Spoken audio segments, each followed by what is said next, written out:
Agnès, Washington est ce soir sous très haute tension.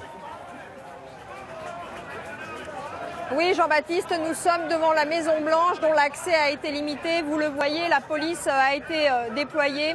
On attend d'ici 3 heures maintenant 400 suprémacistes blancs, des militants à l'idéologie ouvertement raciste. Ils ont été autorisés à se rassembler pour un temps limité, 2 heures seulement. Alors les premiers à être arrivés dans ce parc, dans le square Lafayette, ce sont les militants antifascistes, les militants des organisations noires américaines. La police va tout faire pour éviter le contact entre les deux groupes et pour comprendre un peu mieux qui sont ces suprémacistes blancs américains. Je vous propose de regarder le reportage de Jacques Cardoz et de Régis Massini.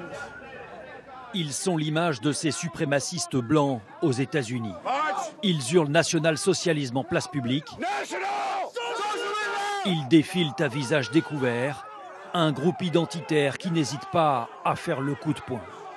Face à eux, des groupes antifascistes rassemblés en nombre et qui se sont jurés de ne pas les laisser rentrer dans l'université. Les nazis ne sont les bienvenus ni ici ni ailleurs dans le pays. Une opposition musclée qui contraint la police à un équilibre difficile. Dans ce pays, la loi autorise tous les discours, même les plus extrêmes. C'est le premier amendement de la Constitution. Alors la police a l'obligation de laisser les suprémacistes accéder à l'université.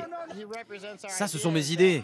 Et en tant qu'Américain, vous avez le droit de vous exprimer, que vous soyez communiste ou fasciste.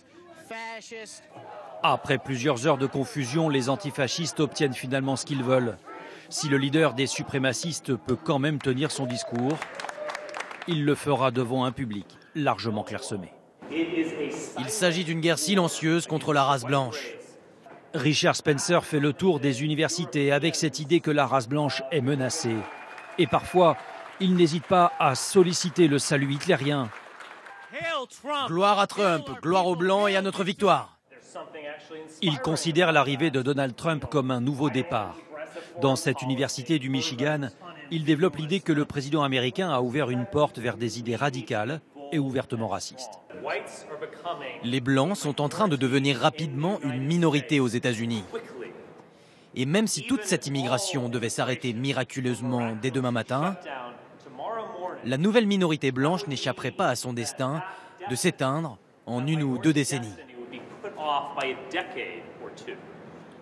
Selon des statistiques officielles, 600 groupes nationalistes, identitaires ou nazis sont aujourd'hui répertoriés dans le pays. Jamais la parole ne s'était à ce point libérée. Selon Richard Spencer, Donald Trump a donné un nouvel élan à ces mouvements. L'élection a augmenté la prise de conscience de l'extrême droite, des identitaires ou de mes partisans. Le phénomène va au-delà de mes rêves les plus fous depuis 2015. Richard Spencer se défend d'attiser la haine, mais lors d'un rassemblement à Charlottesville, c'est l'un de ses soutiens qui a foncé dans la foule, tuant une jeune femme. Des hommes y ont défilé en tenue du Ku Klux Klan, connaissant la portée symbolique des mouvements qui brûlaient encore des hommes noirs en place publique, dans les États du Sud jusque dans les années 80. Cachés pendant une trentaine d'années avant de réapparaître au grand jour, ces groupes sont le signe que la haine raciale est loin d'avoir disparu aux États-Unis.